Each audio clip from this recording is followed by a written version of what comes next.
I would like to invite on the stage the rest of the panelists. Please join me here. Mariano, everybody, Lars, please join me here. Timothy. Right, guys, we're about to have a very special panel here. We're going to make it social. So it's going to be a self-moderated panel with all these amazing social experts sharing about the challenges. And we fixed a number of questions we want to challenge. One is real-time engagement, which obviously is going to be a hot topic, and is a hot topic. So we start with it. And furthermore, I will leave it also to our panelists to ask the questions themselves. So it's going to be interesting. But let's start with this one. Let's open the discussion with the real-time engagement. And I want to hear your opinion, your thoughts around it, and then please feel free to ask the questions yourself. We have Lego, we have Lufthansa, we have UNICEF, Coca-Cola, and Engagor. So it's a nice bunch of different points of view. So let me start with you, Timothy. Let's start with the real-time engagement. Is it on? No. Here you are. Okay. So, well, since my colleagues are all brands and we are a tool that helps brands, maybe I can ask them some questions. So what we notice as a tool is that many brands, when it comes to social media, they keep on hanging, I would say, in this one-to-many type of communication. They keep on seeing social media as just another broadcasting channel. While what we notice is that most brands that are really successful on social media are the ones that really dare to go in this one-on-one engagement and into real-time engagement with people. So what this allows for, and this is especially the case when you are, for example, in a service industry, product-oriented brands can get away with it more easily to kind of deny it a little bit. But definitely when you're in service, it's very hard. So what happens when you go into real-time engagement? Two things. One, you are able to take positive sentiment and amplify it. On the other hand, you can detect negative sentiment, and instead of ignoring it and running away from it, you can turn it into a great customer experience.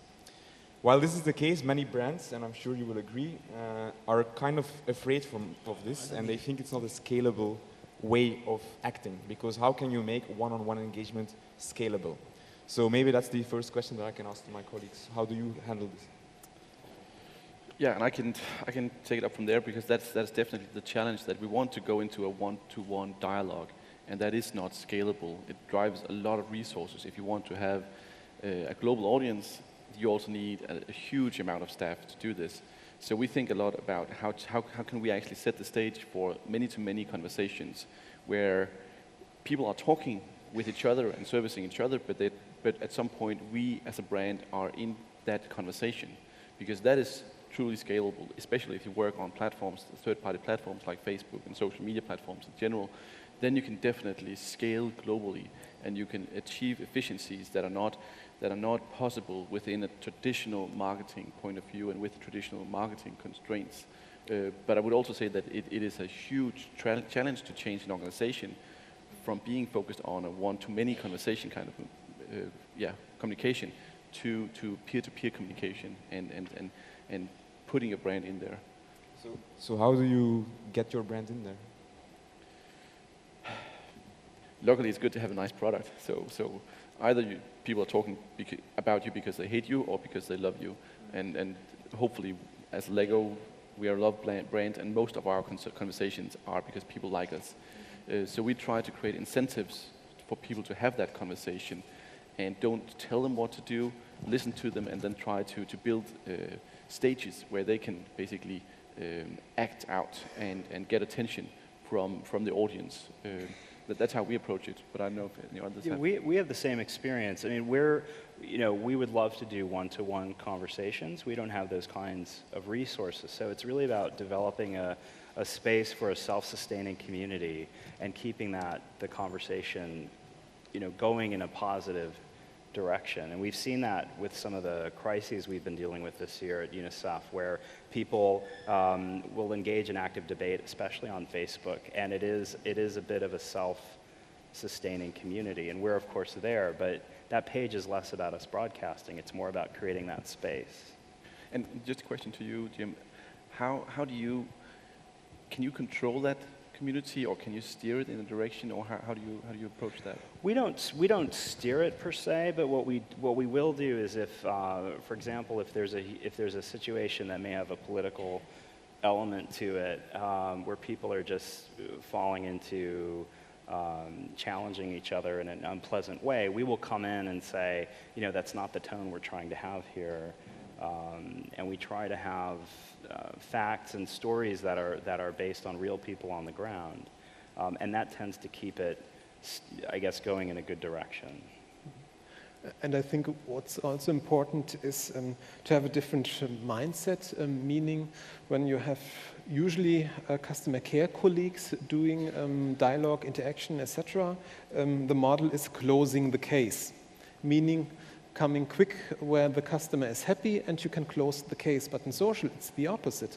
Meaning when we do interaction and when somebody comes around and says, well, you have a beautiful product, for example, it's not about saying, well, thank you very much and hope to see you soon or so in our store, rather saying, well, tell us more about your experience and why is our product so great. And I think this gives also the chance then to do storytelling, but that we are not doing the storytelling, but that other people are doing the storytelling for us. And I think this is a big shift in mind we need, that people understand in social it works a little bit different.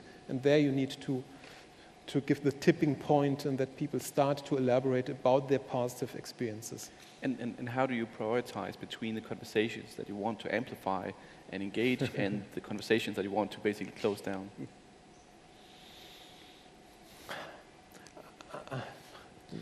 I think at the end of the day, it's nothing technical we can do actually. I think it really depends on the person sitting behind the screen and picking up, finding the right words. And so I think this is a special competence also. This is why I say we cannot technocratic now say you have these KPIs and you have to do this and that, and then it works also. It's more that the people get the right mindset and the feeling how to pick up and to handle also cases which are not good or not where people are not so happy. Yeah, I think it's really about having an engagement strategy in place, and that everybody in the team, and this team I think should be not just a social media team that works in some kind of a silo, and the ones that are really successful are teams that are cross-functional and are really integrated throughout the organization. So you need like a strategy, and that it's clear for everybody what do we engage on, what do we not engage on, and then you need to be able to detect those triggers indeed by truly listening to what your customers are saying. A lot of companies are using all kinds of monitoring tools and listening tools, but they are not really listening. You know, it's like you're sitting in this hall and you're listening, or you're in the presentation, but you're not listening. You're ticking on your phone or whatever. You're ticking on your phone or whatever. Sorry, I'm getting too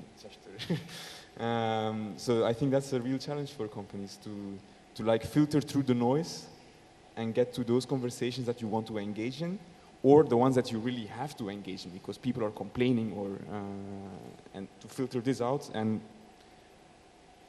act on it immediately, real time, because that's what people expect, I think is a big challenge for a lot of companies. Yeah, we learned something about real time. We do have one-to-one engagement and we do listen without typing at the same time. The learning we have is that real time is very important, but sometimes right time is more important. Because you can go very fast and reply in real time to a question, and it didn't happen to us, but you can say something really stupid, and then it stays there, and that's what the rest of the people see. So sometimes being the fastest to respond, it's not necessarily that you're going to be the best to respond. So we're trying to balance real and right time. There's something I would like to add. We were the first airline starting with 24/7 dialogue, but we never told anybody. Why? Because we didn't have the capacities. We didn't know what's happening. And so we didn't go out and would say to everybody, well, we are now 24/7 on Facebook, whatever, and so on. And I did another thing that I said, we don't answer faster than 1 hour. Now you're asking, this is a little bit crazy. When you're sitting behind the screen, why aren't you answering faster or so. Because I said, well, when somebody has an urgent question, he should pick up the phone. There is somebody who helps him as long as he needs them. But Facebook, etc., or Facebook especially, people are not expecting that I have a chat or so. But when I'm now offering kind of a chat situation, when I start reacting right away, then people start using Facebook as a chat. And this doesn't make sense because then he's faster picking up the phone again. And so we shouldn't try to do things in a way or offer in a way where it doesn't help customers. So we should also rethink what is the right point of time and how can we help him really. Because for me, for example, when somebody goes wrong in the middle of the night or so, I have 50 other things to do because I have to fly to Istanbul or so. I don't want to talk to somebody on the phone. I just want to drop my problem and please, till 6 o'clock in the morning, whenever my flight goes or so, help me. And this is something to understand, I think, for many companies, what channel is right and not try to push or move customers from one to the other, but helping them finding the right channel. Yeah. I also think, so I totally agree with you about real-time marketing. That's about the right-time marketing. Also, when you consider like outbound marketing, we all love Oreos for what they did during the Super Bowl. Mm-hmm. But I think that has also like made a lot of companies just jump on any kind of news story to connect their brand with kind of relevancy, which I have found that is becoming really crowded. I don't know how you guys feel about it. Yeah, that's like 2009 to 2012 was the content is king era. And then as from last year, it became storytelling is the big buzzword in social media. And I think you see a lot of brands indeed hitting it or getting it completely wrong. They want to create stories and they think that the ones who create the best story is the one that wins the race. But that's not exactly true. I mean, if your story doesn't have some kind of ground truth behind it and has really like this powerful motivation behind it, and then it's congruent with the actual experience of your customers when they actually buy the story and get into using your service or products or whatever, you're gonna get killed and they will eat you like wolves. So the fact that it's all about storytelling and if you have a good story, you will win, I think is a myth. And if you cannot support it by an actual experience, then it's not a story, it's a fairy tale. I think for us that's really important, that authenticity and that openness is really important. And I think my own view is I think brands are going to find it more challenging going forward if they don't find a way to open up the real stories that are happening inside their organizations. Yeah, and I think a big problem is that many organizations still think there's a PR department and this is the voice of the company. But there are so many people talking every day to customers, etc. And these are the ones actually being the voice and not necessarily the PR department.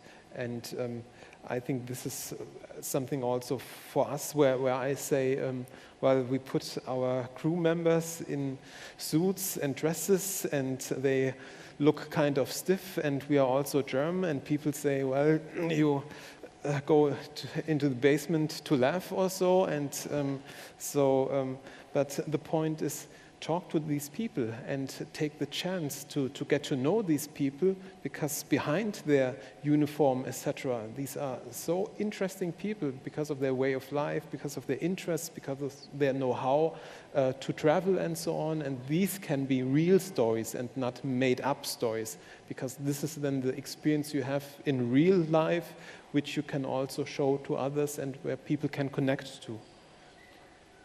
I was wondering, can we take questions from the audience? Are we allowed to do that? I think so. I guess. Yeah. Sure. Any questions? Any questions? Or we'll just keep talking?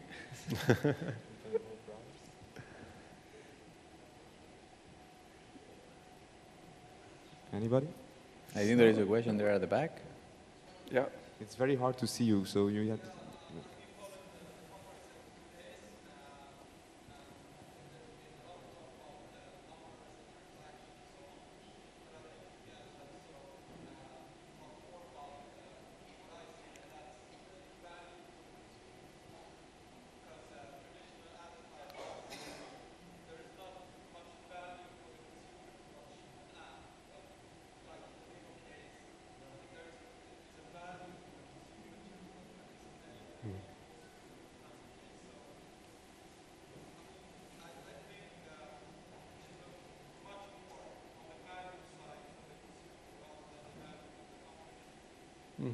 Yeah.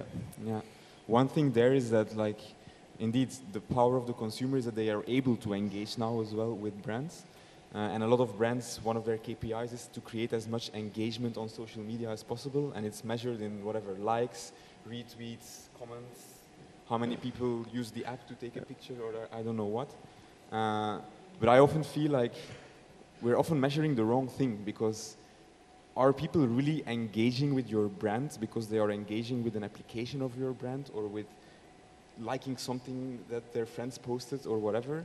No, they are actually engaging with the method that you are using to get out there. But this is not real brand engagement. It's not because I like, I don't know, because I play a game of Coca-Cola that I like Coca-Cola. Maybe I think I hate Coca-Cola, and I only use it to whatever. I'm not going to go there. So, like, I think there's a real difference between engagement on social media and true brand engagement, which is something very, I think, emotional, and where people really start seeing that brand as the best in its category, and connect with it for a lifetime as a customer, rather than just liking a picture or I don't know what. What do you guys think about that?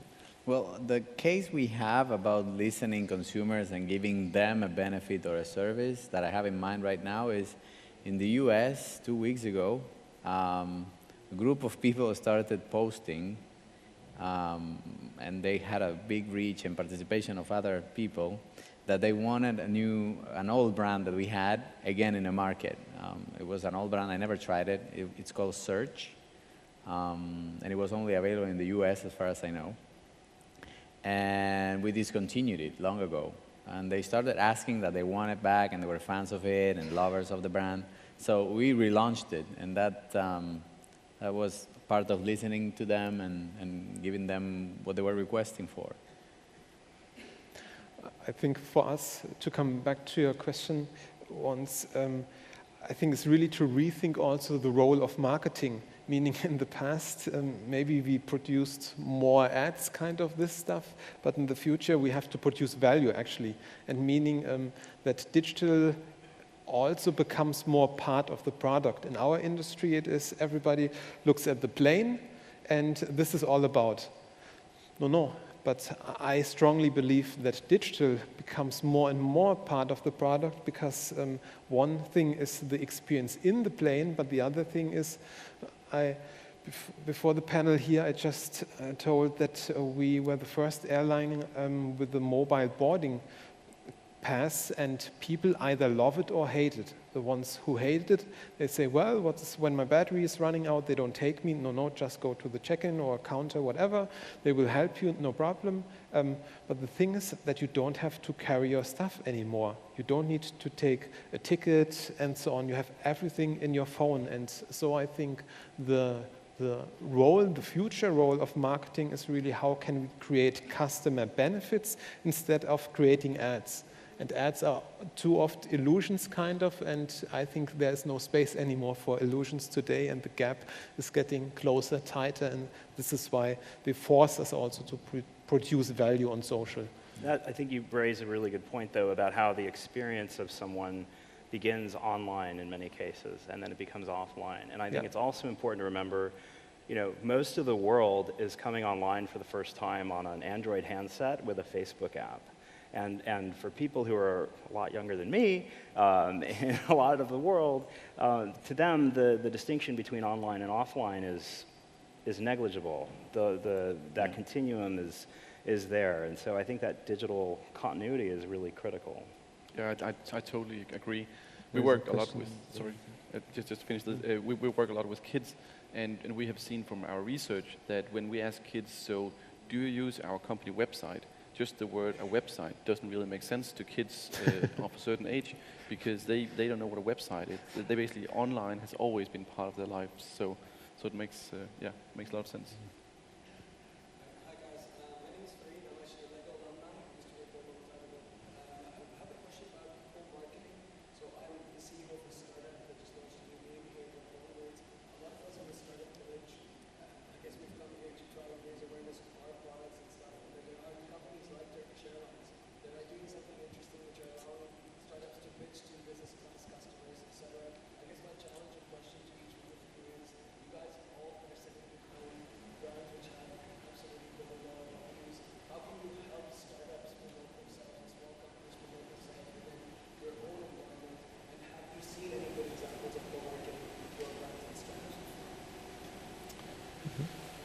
I can answer that. So we work together with a lot of different fans and people who drives their business on the Lego brick. So we don't support random startups just for the sake of supporting startups, because that's not our business.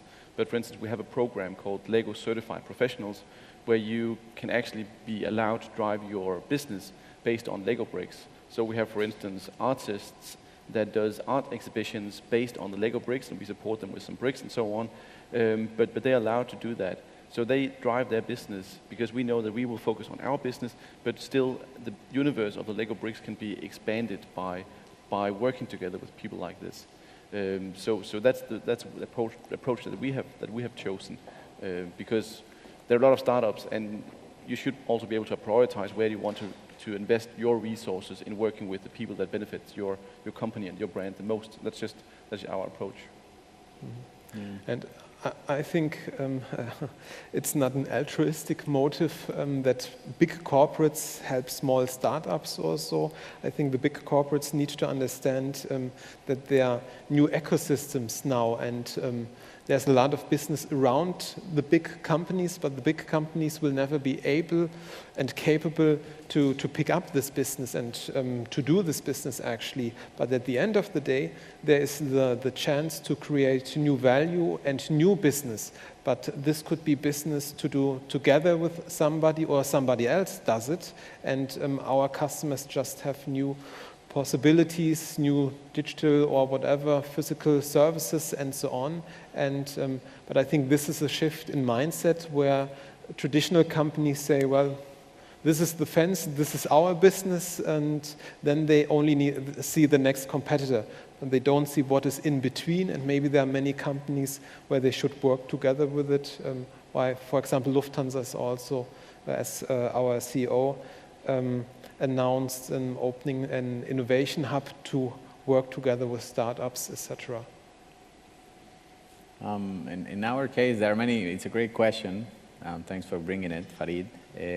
We have many ways to answer it. We have people in the developing hubs of technology around the world that are looking after startups. And we work with several agencies. Only in my region, we have more than 60. And each of these agencies has the encouragement to develop partnerships in technology. And we have a vision as a company that 70% of our time and budget goes to things we know that works, 20% to innovation, and 10% to things completely out of the box. And startups can sit in that 20 or that 10.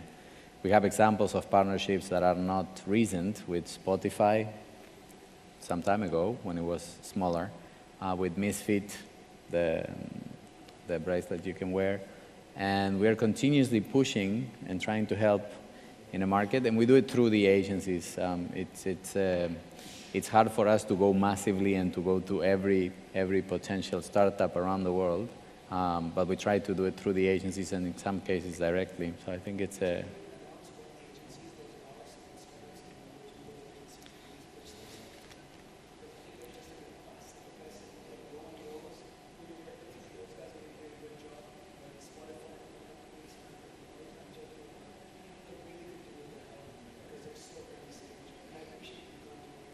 Yeah, well, I mean, if I got it right, as you're saying, but how do I get there in that network? Where basically, I think each of our companies, they have a network that you operate with. In our case, it's WPP. They have 400 agencies there, and then some of them are working with us. Yeah. Good. Cool. Any more questions? Yeah.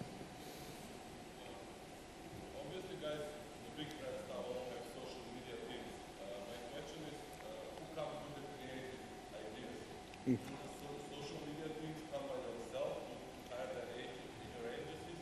What is it like today? What my experience is, marketing departments have to watch out that they don't outsource the creativity, meaning having an agency and saying the agency, well, do something viral for me. This is the ultimate contract or order you can get. So I think to be really successful, often it's hard for an agency also to understand the companies, the restrictions, the setting, etc. But my experience is to spend more time in the beginning and to put together interdisciplinary teams, meaning taking 3 people from the company, 3 people from the agency and say, well, 3 hours workshop, 5 hours whatsoever, and then you get a rough idea what might work, what not. The agency has a better understanding afterwards, what is the setting, what can I do, because otherwise for the agency it's always a hard job to do, because often they don't know how the restrictions are, what are political issues, whatever, so you cannot really win. And in this setting, you really have the chance actually that you better understand also the brief or the briefing in the beginning. And our experience is that we get better results, but I also have to admit we don't do it often enough. We don't spend often the time in the beginning, but at the end you pay twice, 3 times. Yeah. Yeah, we try to get as an interdisciplinary group or a different people in the room to come up with ideas. The other thing for us is good ideas can come from anywhere, and some of our most successful initiatives this year have actually originated in India around the issue of sanitation, and in Brazil with the World Cup. So what we try to do then is amplify and support our colleagues who are working in different offices. But it's important at some point to stop the ideation and kind of get on with things. I also think, sorry?